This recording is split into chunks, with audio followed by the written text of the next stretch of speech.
Hello everyone, my name is Ranjan Kumar. Welcome back to my YouTube channel. हम लोग अभी life processes में plant nutrition पढ़ रहे हैं और हम लोगों ने फोटोसिंथेसिस को ऑलमोस्ट कंप्लीट कर लिया है। आज के इस वीडियो लेक्चर में हम लोग देखने वाले हैं वो कौन कौन सा फैक्टर्स है जो फोटोसिंथेसिस के रेट को अफेक्ट करता है। देखो, जैसा कि हम लोग को मालूम है, प्लांट एक लिविंग ऑर्गेनिजम्स है जिसके पास ऑटोट्रॉफिक मोड ऑफ न्यूट्रिशन है। मतलब कि वो अपना खाना खुद प्रिपेयर करता है बाय यूजिंग सनलाइट एनर्जी। देखो, जैसा कि मान लो बहुत सारा प्लांट है, तो ऐसा नहीं हो सकता है कि जो सारा फैक्टर्स है वो सारे प्लांट को एक जैसा अफेक्ट करे। हम लोग बिल्कुल ऐसे समझेंगे कि एनिमल्स में या ह्यूमन बींग्स में क्या होता है। मान लो कि मुझे जो ठंडी का मौसम है वो बहुत ज़्यादा अफेक्ट करता है, तो ऐसा ज़रूरी नहीं है कि मेरा जो फ्रेंड है उसको भी ठंडा ज़्यादा अफेक्ट करेगा। हो सकता है कि उसको बरसात का मौसम ज़्यादा अफेक्ट करे। तो उसी तरह प्लांट में है, मान लो किसी एक प्लांट को टेम्परेचर ज़्यादा अफेक्ट करता है तो दूसरे प्लांट को कार्बन डाइऑक्साइड का कंसंट्रेशन एटमॉस्फेयर में ज़्यादा अफेक्ट करता होगा। बिल्कुल इसी तरह से समझेंगे। देखो, क्या क्या फैक्टर्स है जो प्लांट को अफेक्ट कर सकता है। जैसा कि हम लोग को मालूम है, फोटोसिंथेसिस में जो सबसे रिक्वायर्ड मटेरियल है फोटोसिंथेसिस होने के लिए, वो है सबसे पहला लाइट एनर्जी, दूसरा है फोटोसिंथेटिक पिगमेंट जो कि है क्लोरोफिल, और तीसरा है फोटोसिंथेसिस होने के लिए कार्बन डाइऑक्साइड चाहिए और वाटर चाहिए। अगर इन चारों का लेवल ऊपर नीचे होता है तो फोटोसिंथेसिस का जो रेट है वो भी अफेक्ट होगा, या हम लोग ओवरऑल बोले तो फोटोसिंथेसिस अफेक्ट होगा। देखिए, सबसे पहले अगर हम लोग सनलाइट का बात करें, हम लोगों को मालूम है sunlight is the ultimate source of energy for all the living organisms present in this earth. इस अर्थ में रहने वाला सारे ऑर्गेनिजम्स के लिए सनलाइट एक बहुत ही इंपॉर्टेंट एनर्जी का सोर्स है। उसी तरह प्लांट भी सनलाइट एनर्जी का यूज करके ही फोटोसिंथेसिस करता है। कैसे करता है, हम लोगों ने सारा मैकेनिज्म पढ़ रखा है। सनलाइट, क्लोरोफिल पिगमेंट सनलाइट को कैप्चर करता है, क्लोरोफिल उसको कन्वर्ट कर देता है केमिकल एनर्जी में, और उस केमिकल एनर्जी का यूज करके कार्बन डाइऑक्साइड रिड्यूस हो जाता है ग्लूकोज में। ये होता है। अगर मान लो सनलाइट का जो लेवल है वो बहुत ज़्यादा बढ़ गया, बहुत ज़्यादा बढ़ गया, तो क्या रेट ऑफ फोटोसिंथेसिस भी बढ़ेगा कुछ हद तक। लेकिन ऐसा हो सकता है क्या कि अगर सनलाइट का लेवल बहुत ज़्यादा एकदम बढ़ते जा रहा है तो फोटोसिंथेसिस भी बढ़ते जाएगा? नहीं। अगर कोई भी चीज़ लिमिट से ज़्यादा हो जाएगा तो जो फोटोसिंथेसिस का रेट है वो अफेक्ट कर जाएगा, है ना। अगर बहुत ज़्यादा हीट आने लगेगा तो जो प्लांट है वो जल जाएगा, वो फोटोसिंथेसिस नहीं करेगा। लेकिन कुछ एक लिमिट तक वो जो फोटोसिंथेसिस का रेट है वो बढ़ सकता है, क्योंकि सनलाइट चाहिए प्लांट को फोटोसिंथेसिस करने के लिए। लेकिन अगर उस लिमिट को क्रॉस कर जाता है तो फोटोसिंथेसिस नहीं होगा। देखो, जो प्लांट है वो टोटल जितना भी सनलाइट एनर्जी आ रहा है उसका बस 2% यूज करता है फोटोसिंथेसिस के लिए। इसका डिटेल हम लोग इकोसिस्टम जो चैप्टर है उसमें पढ़ेंगे। सबसे पहला पॉइंट क्या लिखा है सनलाइट के बारे में? It is the ultimate source of energy for photosynthesis in plants. Only 2% of total solar energy reaching the earth use in photosynthesis. जितना सनलाइट अर्थ के पे आ रहा है उसका बस 2% फोटोसिंथेसिस में यूज होगा। और मैंने क्या बताया आपको कि एक हद तक सनलाइट के ज़्यादा होने से फोटोसिंथेसिस का रेट बढ़ेगा, लेकिन अगर वो बहुत ज़्यादा एक्सेस हो जाएगा, मतलब वो अपने लिमिट को भी क्रॉस कर जाएगा, तो जो पत्ता है पेड़ का वो जल जाएगा और फोटोसिंथेसिस नहीं होगा। दूसरा जो फैक्टर्स है वो है फोटोसिंथेटिक पिगमेंट। देखो, फोटोसिंथेटिक पिगमेंट का अगर हम लोग बात करें तो प्लांट में जो फोटोसिंथेटिक पिगमेंट है, या हम लोग ग्रीन पिगमेंट जो मेनली हम लोग क्लोरोफिल को याद करते हैं, क्लोरोफिल जो कि ग्रीन पिगमेंट है, क्या काम है उसका? तो वो लाइट एनर्जी को कैप्चर करता है और उसको केमिकल एनर्जी में कन्वर्ट कर देता है। तो फोटोसिंथेटिक पिगमेंट भी एक इंपॉर्टेंट फैक्टर हो गया। अब ऐसा नहीं है कि जो क्लोरोफिल है वही बस एक फोटोसिंथेटिक पिगमेंट है, उसके अलावा बहुत सारा है। बोल सकते हैं हम लोग जैंथोफिल है, फाइकोबिलिन्स है, कैरोटिनोइड्स है, ये सब अलग अलग पिगमेंट है ना। ऐसा नहीं है कि सारा ग्रीन कलर का ही, ग्रीन कलर का क्लोरोफिल है, प्लांट के पत्ते का दूसरा कलर भी हो सकता है, लेकिन सबका काम एक ही है। सबका काम क्या है? फोटोसिंथेटिक पिगमेंट का लाइट एनर्जी को कैप्चर करना और उसको केमिकल एनर्जी में चेंज करना।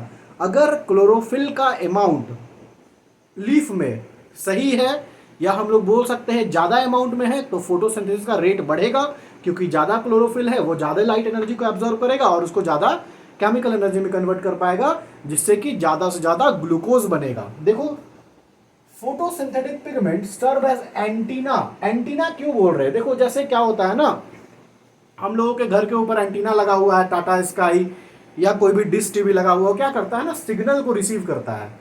तो उसी तरह जो क्लोरोफिल है वो एंटीना मॉलिक्यूल है। एंटीना मॉलिक्यूल क्यों बोल रहे हैं? क्योंकि वो लाइट एनर्जी को रिसीव कर रहा है और उसको केमिकल एनर्जी में कन्वर्ट कर रहा है। इसलिए हम लोग बोल रहे हैं chlorophyll act like as antenna to absorb light. So if the level of chlorophyll is less, अगर क्लोरोफिल का लेवल कम रहेगा तो फोटोसिंथेसिस भी कम होगा। Less in plants, rate of photosynthesis is slows down. अगर क्लोरोफिल का लेवल कम है तो फोटोसिंथेसिस भी कम होगा। तीसरा जो फैक्टर है वो है कार्बन डाइऑक्साइड। देख लो यहाँ पे और कौन कौन सा पिगमेंट बताए। एक तो क्लोरोफिल हो गया, ग्रीन पिगमेंट, उसके अलावा जेंथोफिल होता है, जेंथोफिल, फाइकोबिलीन्स, कैरोटीनोइड्स, ये सारे सब फोटोसिंथेटिक पिगमेंट है। सबका काम क्या है? लाइट एनर्जी को कैप्चर करके केमिकल एनर्जी में कन्वर्ट करना। कलर अलग अलग हो सकता है। आप लोगों से क्वेश्चन पूछा जा सकता है कि जो सबसे ज्यादा फोटोसिंथेसिस किस लाइट में होगा, तो आप लोग याद रखिएगा डार्क लाइट में होगा। जैसे हम लोग कलर याद करते हैं ना, विबजियोर, ये जो 7 रंग है ये याद करते हैं, violet, indigo, blue, green, yellow, orange, red. Red region में और ब्लू रीजन में सबसे ज्यादा फोटोसिंथेसिस होगा। वेवलेंथ बढ़ता जाता है, ठीक है ना। जैसे हम लोग भी से आर की तरफ जाएंगे तो वेवलेंथ बढ़ता जाएगा। यही रीजन है कि जो रेड लाइट है उसमें फोटोसिंथेसिस का रेट सबसे ज्यादा होता है। तीसरा देखो, कार्बन डाइऑक्साइड। देखो, हम लोग को पता है जो कार्बन डाइऑक्साइड है वो सबसे ज्यादा इंपॉर्टेंट है। सबसे ज्यादा इंपॉर्टेंट बोलने का मतलब है कि अगर एटमॉस्फेयर में कार्बन डाइऑक्साइड ही नहीं होगा तो क्या होगा? कार्बोहाइड्रेट नहीं बनेगा, यानी कि ग्लूकोज नहीं बनेगा। देखो, atmosphere is the main source of carbon dioxide for terrestrial plant. Terrestrial plant ऐसे प्लांट जो जमीन पे रहते हैं, लैंड पे रहते हैं, उसके लिए कार्बन डाइऑक्साइड का जो सोर्स है वो है एटमॉस्फेयर। लेकिन मान लो जो पानी में रहने वाला प्लांट्स है, जो हम लोग वैसे प्लांट को एक्वेटिक प्लांट या हाइड्रोफाइट्स बोलते हैं ना, जो पानी में रहता है, वो कौन सा कार्बन डाइऑक्साइड यूज करेगा? तो जो वाटर में डिजॉल्व कार्बन डाइऑक्साइड है उस कार्बन डाइऑक्साइड को कार्बोहाइड्रेट में कन्वर्ट करेगा through the process of photosynthesis. Atmosphere is the main source of carbon dioxide for terrestrial plant. The rate of photosynthesis is increase by increasing the concentration of carbon dioxide. अगर carbon dioxide का concentration बढ़ता है तो photosynthesis का जो rate है वो भी बढ़ेगा। But after a certain limit, है ना, एक लिमिट होगा। मान लो अगर बहुत ज्यादा एक्सेस कार्बन डाइऑक्साइड हो जाएगा, बहुत ही ज्यादा कार्बन डाइऑक्साइड हो जाएगा, तब नहीं बढ़ेगा रेट, है ना। तब क्या हो जाएगा? The excess concentration of CO2 proves to be toxic to the cell. अगर कार्बन डाइऑक्साइड का कंसंट्रेशन बहुत ज्यादा हो जाता है एटमॉस्फेयर में तो वो प्लांट के लिए जहर बन जाएगा, टॉक्सिक बन जाएगा। एक लिमिट के लिए, एक हद तक ठीक है, उतना पे जो फोटोसिंथेसिस का रेट है वो बढ़ेगा, लेकिन अगर एक्सेस लिमिट को भी क्रॉस कर जाएगा तो वो टॉक्सिक हो जाएगा। तीसरा जो फैक्टर्स है वो है वाटर। देखो, वाटर एक बहुत ही ज्यादा इंपॉर्टेंट फैक्टर इसलिए है क्योंकि हम लोग को पता है लाइट रिएक्शन में क्या होता है? फोटोलाइसिस ऑफ वाटर होता है। मतलब वाटर टूटता है, और जब वाटर टूटता है तो ऑक्सीजन और हाइड्रोजन निकलता है ना। ऑक्सीजन एटमॉस्फेयर में चला जाता है, इन्वायरमेंट में चला जाता है, जिससे हम लोग सांस लेते हैं, और जो हाइड्रोजन है वो NADP को रिड्यूस करने चला जाता है। तो क्या होगा? वाटर, देखो धरती पे हम लोगों को पता है 3/4 वाटर है, लेकिन उसका बस फोटोसिंथेसिस में 1% यूज होता है। या हम लोग बोल देंगे, हम लोग प्लांट में बहुत ज़्यादा पानी डालते हैं तो ऐसा नहीं है कि प्लांट सारा वाटर को यूज कर लेगा, कुछ वाटर को वो लॉस करता है, और वाटर लॉस के प्रोसेस को हम लोग ट्रांसपिरेशन बोलते हैं। ट्रांसपिरेशन ये क्या होता है, क्या इसका मैकेनिज्म है, हम लोग जब ट्रांसपोर्ट पढ़ेंगे, ट्रांसपोर्ट इन प्लांट्स, उस समय देखेंगे। अभी आप लोग बस इतना याद रखिए कि जो एक्सेस वाटर है वो प्लांट के द्वारा लॉस किया जाता है ना, एक्सेस वाटर प्लांट के द्वारा लॉस किया जाता है, उसे हम लोग ट्रांसपीरेशन बोलते हैं। Only 1% of the absorbed water is utilised in photosynthesis, है ना। अगर मान लो हम लोग बहुत ज़्यादा पानी डाल दिए लेकिन प्लांट पूरा नहीं यूज़ कर लेगा, बस 1%, 1% हम लोग रूट में पानी डाले, रूट उस वाटर को एब्जॉर्ब करेगा, जाइलम के थ्रू पानी जाएगा लीफ में, और लीफ क्या करेगा, उसका यूज़ करेगा फोटोसिंथेसिस में। Less availability of water reduces the rate of photosynthesis, अगर पानी कम है तो जो फोटोसिंथेसिस का रेट है वो भी कम होगा। अंडर वाटर डेफिशिएंट, अगर मान लो वाटर डेफिशिएंट हो गया, पानी की कमी हो गई, तो देखो फोटोसिंथेसिस का रेट तो घटेगा, लेकिन प्लांट क्या करेगा ना, उसके पास जितना पानी है उसको लॉस होने से रोकेगा, मतलब वो जो ट्रांसपिरेशन वाला प्रोसेस है इसको प्रिवेंट करना चाहेगा। ट्रांसपिरेशन के प्रोसेस से जो वाटर लॉस होता है, अगर वाटर डेफिशिएंसी हो गया, पानी की कमी हो गई, तो प्लांट चाहेगा कि हम ट्रांसपिरेशन को बंद कर देते हैं। ट्रांसपिरेशन के बंद करने से क्या होगा, वाटर लॉस नहीं होगा। देखो क्या होगा, under water deficient condition the stomatal, अभी हम लोग देखेंगे स्टोमेटा क्या होता है, अभी हम लोग देखेंगे स्टोमेटा क्या होता है। Stomatal aperture remains close to reduce the loss of water by transpiration, अगर पानी की कमी है तो जो प्लांट के लीफ में स्टोमेटा प्रेजेंट है वो बंद हो जाता है, क्लोज हो जाता है, ताकि वाटर लॉस ना हो। तो ये 4 मेन फैक्टर्स है, that is sunlight, photosynthetic pigment, carbon dioxide और वाटर, जो कि फोटोसिंथेसिस को अफेक्ट करता है।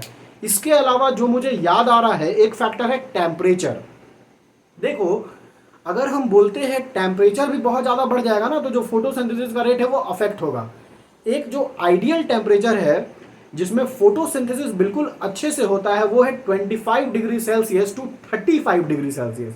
अगर 35 डिग्री सेल्सियस से टेम्परेचर ज़्यादा बढ़ता है तो फोटोसिंथेसिस का रेट अफेक्ट होता है।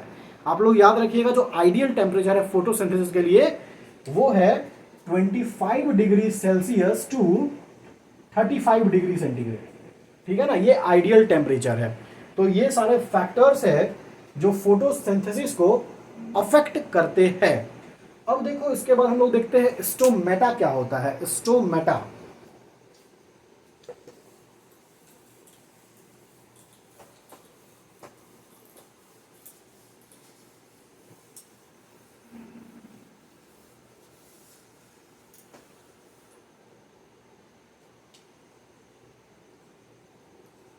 स्टोमेटा, देखो मान लो कि ये एक लीफ है ना,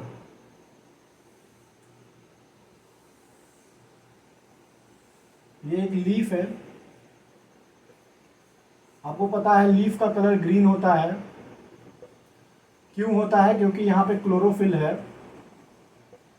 या हम लोग बोल सकते हैं ना, देखो हम लोग को पत्ता ग्रीन क्यों दिखाई देता है, देखो जब सनलाइट लीफ पे पड़ता है ना तो जो क्लोरोफिल है वो सारे कलर को एब्जॉर्ब कर लेता है, लेकिन बस ग्रीन लाइट को रिफ्लेक्ट करता है। समझ आ रहा है क्या बोल रहे हैं। जो लीफ है, लीफ में क्या है, क्लोरोफिल है, वो सारे लाइट को एब्जॉर्ब कर लेता है। जो हम लोग विजियोर बोले ना, violet, indigo, blue, green, orange, yellow, red, वो सारे कलर को एब्जॉर्ब कर लेगा, लेकिन बस ग्रीन को रिफ्लेक्ट करता है, इसीलिए हम लोग को जो पत्ता है वो हरा दिखाई देता है। तो ये जो लीफ है इसी के सरफेस पे छोटे छोटे पोर्स प्रेजेंट रहते हैं। क्या प्रेजेंट रहते हैं, पोर्स। इसी के सरफेस पे छोटे छोटे पोर्स प्रेजेंट रहते हैं जिसको हम बोलते हैं स्टोमेटा। ये पोर्स का क्या काम है, ये पोर्स का काम है गैसियस एक्सचेंज करवाने का। गैसियस एक्सचेंज बोलने का मतलब, देखो ये एटमॉस्फेयर है, एटमॉस्फेयर में कार्बन डाइऑक्साइड भरा हुआ है ना, बहुत सारा कार्बन डाइऑक्साइड है जो कि प्लांट को फोटोसिंथेसिस करने के लिए चाहिए। तो ये जो कार्बन डाइऑक्साइड है ये लीफ में कैसे जाएगा, पता है हम लोग को फोटोसिंथेसिस कहाँ होता है, लीफ में होता है। तो इन्हीं पोर्स के थ्रू ये जो कार्बन डाइऑक्साइड है वो लीफ के अंदर जाता है। और अब मान लो कि यहां पे रूट है, रूट है ये, रूट में हम लोग क्या डाले, पानी डाले। रूट पानी को एब्जॉर्ब करता है by the process of osmosis. क्या होता है हम लोग आगे देखेंगे ऑस्मोसिस क्या होता है। अब ये जो रूट है वो वाटर को एब्जॉर्ब कर लिया सॉइल से, है ना, अब रूट में प्रेजेंट रहता है जाइलम। ये जाइलम एक कंडक्टिंग टिश्यू होता है, वेस्कुलर सिस्टम हम लोग बोलते हैं, वाटर वेस्कुलर सिस्टम। ये वाटर को ले जाता है लीफ के पास। अब क्या बोले हम, सारा लीफ पानी यूज नहीं कर लेगा, मतलब सारा पानी लीफ यूज नहीं कर लेगा, सिर्फ 1% करेगा, तो बाकी जो पानी है वो क्या होगा, वो लॉस होगा ना। तो इन्हीं स्टोमेटा से जो वाटर है वो बाहर निकलता है, या हम लोग बोलेंगे 1% जो वाटर यूज हुआ फोटोसिंथेसिस में, जो ऑक्सीजन रिलीज हो रहा है एटमॉस्फेयर में by the photolysis of water, water के टूटने से जो ऑक्सीजन रिलीज हो रहा है, वो वाटर भी एटमॉस्फेयर में कहां से वो ऑक्सीजन भी एटमॉस्फेयर में कहां से निकलेगा, इसी स्टोमेटा से, है ना। तो बेसिकली स्टोमेटा क्या है, stomata are the tiny pores present on the surface of leaf, present on the surface of leaf, and it is guarded by two bean shaped या kidney shaped गार्ड सेल, है ना, bean shaped या kidney shaped guard cell. देखो अब हम ये stomata का broad diagram बना रहे हैं। देखो क्या होता है, ये दो गार्ड सेल है, कैसा शेप का होता है आप लोग को दिख रहा है ना, बीन शेप्ड का होता है या किडनी शेप का होता है। इस स्टोमेटा में ये जो पोर्स दिख रहा है, this is stoma, stomatal pores हम लोग बोल सकते हैं। और ये जो दो सेल दिख रहा है, ये है guard cell, this is a guard cell. और इसके बाद भी पूरा एक सपोर्टिंग सेल प्रेजेंट रहता है, इसको घेरे हुए है, इसका नाम है एपिडर्मल सेल। किसका नाम है, एपिडर्मल सेल, या इसी का नाम है सब्सिडियरी सेल। एपिडर्मल सेल बोलो या सब्सिडियरी सेल बोलो, बात इज एक के, दोनों का मीनिंग एक ही है ना। और ये जो गार्ड सेल है, इसी के ऊपर प्रेजेंट है बहुत सारा क्लोरोप्लास्ट। पता है आप लोगों को क्लोरोप्लास्ट क्या है, एक सेल ऑर्गेनेल्स है जिसके पास बहुत सारा क्लोरोफिल है, और वही क्लोरोफिल लाइट को एब्जॉर्ब करता है और उसको केमिकल में चेंज करता है, और फिर आगे फोटोसिंथेसिस का प्रोसेस कंटिन्यू होता है। तो ये एक जनरल स्ट्रक्चर है स्टोमेटा का। गार्ड सेल का काम क्या है, ये गार्ड सेल तुम्हारा ओपनिंग और क्लोजिंग, है ना, जो स्टोमेटा जो पोर है उसके ओपनिंग एंड क्लोजिंग को कंट्रोल करता है। गार्ड सेल कंट्रोल्स दी, या बोलेंगे guards the opening and closing of stomata. देखो अब हम लोग देखते हैं ओपन स्टोमेटा और क्लोज स्टोमेटा में क्या डिफरेंस है, क्या शेप होता है।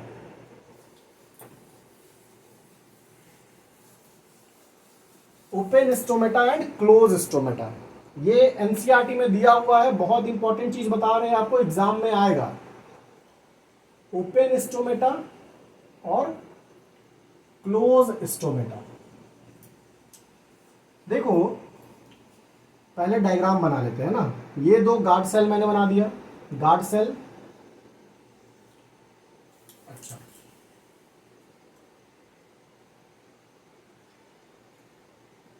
गार्ड सेल बन गया, एपिडर्मल सेल बन गया, ये ओपन स्टोमेटा है। क्लोज स्टोमेटा में स्ट्रेट हो जाएगा, जो गार्ड सेल है ना वो स्ट्रेट हो जाएगा, और एपिडर्मल सेल। देखो क्या होता है, जैसे ही हम लोग रूट में पानी डाले, रूट पानी को एब्जॉर्ब किया, रूट में प्रेजेंट है जाइलम, वो जाइलम वाटर को पहुंचाएगा लीफ के पास। जैसे ही पानी लीफ के पास पहुंचा, तो जो ये गार्ड सेल है इसमें अब पानी भरना स्टार्ट हो रहा है ना। मान लो कि ये दो गार्ड सेल है, इसमें धीरे धीरे वाटर फिल हो रहा है। अब ये धीरे धीरे अपना शेप चेंज करेगा और बन जाएगा कर्व्ड, ऐसे करके कर्व्ड बन जाएगा, दिख रहा है ना, ये कर्व्ड बन गया। और ये कर्व, मतलब ये कर्व क्यों बना, क्योंकि वाटर यहाँ पे आ रहा है, पानी आ रहा है यहाँ पे, इसलिए कर्व्ड हो रहा है। और फिर उसके बाद ये जो मेरा स्टोमेटल पोर्स है ये ओपन हो जाएगा, स्टोमेटल पोर्स है ये ओपन हो जाएगा। लेकिन मान लो अगर पानी का कमी है ना, वाटर डेफिशिएंसी है, और प्लांट चाहता है कि उसका वाटर लॉस ना हो, ज्यादा से ज्यादा वाटर फोटोसिंथेसिस में यूज हो, तो ये जो गार्ड सेल है ना, एक तो पानी का कमी है, वैसे ही गार्ड सेल ऐसे रहेगा, फ्लैसिड रहेगा, इसको फ्लैसिड बोलते हैं, और इसको टर्जिड बोलते हैं। पानी भर गया तो टर्जिड, और अगर सूख गया तो फ्लैसिड। याद कर लो, पानी भर गया तो टर्जिड और सूख गया तो फ्लैसिड। तो ये फ्लैसिड हो जाएगा, और जो मेरा स्टोमेटल कोर्स है वो क्लोज हो जाएगा। This is close stomata. ठीक है, समझ आ रहा ना? अगर पानी भरेगा तो जो गार्ड सेल है वो कर्व्ड शेप का हो जाएगा, अगर पानी नहीं है तो वो स्ट्रेट रहेगा। अब देखो यहां पे प्रेजेंट है बहुत सारा क्लोरोप्लास्ट, यहां पे न्यूक्लियस भी होता है, ठीक है ना, न्यूक्लियस, क्लोरोप्लास्ट, ये इंफॉर्मेशन है और बहुत इंपॉर्टेंट इंफॉर्मेशन है जो आप लोग को एकदम याद रखना है। एग्जाम में आप लोग का डायग्राम दिया हुआ रहता है और लेबलिंग करने आता है ना। एपिडर्मल सेल, यहां पे वैक्यूल्स भी प्रेजेंट रहता है, देखो हम इसमें बना दे रहे हैं, वैक्यूल्स भी प्रेजेंट रहता है। वैक्यूल्स क्या करता है ना, ये स्टोरेज करता है, स्टोरेज ऑफ वेस्ट मटेरियल बोल लो, या वाटर को स्टोर करेगा, स्टोरेज ऑफ वेस्ट मटेरियल या वाटर। यहां पे भी क्लोरोप्लास्ट होगा, दोनों में, दोनों गार्ड सेल में, यहां पे भी क्लोरोप्लास्ट होगा, न्यूक्लियस होगा, वैक्यूल्स होगा। ठीक है, ये तो एपिडर्मल सेल यहां बता दिए। तो यही है ओपन एंड क्लोज स्टोमेटा। आप लोग के एग्जाम में अगर पूछता है व्हाट इज स्टोमेटा, तो आप लोग को बोलना है it is a tiny pores present on the surface of leaves guarded by two guard cell, kidney shape या बीन शेप का होता है। गार्ड सेल का काम है ओपनिंग और क्लोजिंग को कंट्रोल करना, स्टोमेटा का काम है गैसियस एक्सचेंज करवाना, कार्बन डाइऑक्साइड अंदर, ऑक्सीजन बाहर, और जो ट्रांसपिरेशन है जिससे कि वाटर लॉस होता है, वाटर भी बाहर, ये काम है स्टोमेटा का। होप आप लोग को ये जो न्यूट्रिशन इन प्लांट्स है ये कंप्लीट हुआ, यहाँ पे आप लोग को समझ आया होगा, ऐसी मैं आशा करता हूँ। और आप लोग को बोल दे रहा हूँ, आप जो वीडियो आप लोग देख रहे हैं ना उसको शुरू से देखिए। जैसे हम न्यूट्रिशन पढ़ाए तो पहले न्यूट्रिशन देखिए, उसके बाद फोटोसिंथेसिस का जनरल मैकेनिज्म देखिए, light reaction and dark reaction देखिए, तब उसके बाद factors affecting the rate of photosynthesis देखिए। उसी में आपको ये मिल जाएगा स्टोमेटा का स्ट्रक्चर। यहाँ पे प्लांट न्यूट्रिशन कंप्लीट होता है, और नेक्स्ट वीडियो में हम लोग एनिमल न्यूट्रिशन को स्टार्ट करेंगे। सबसे पहले हम लोग पढ़ेंगे न्यूट्रिशन इन अमीबा। अमीबा जो कि एक यूनिसेलुलर ऑर्गेनिज्म है, उसमें न्यूट्रिशन कैसे होता है। Thanks all.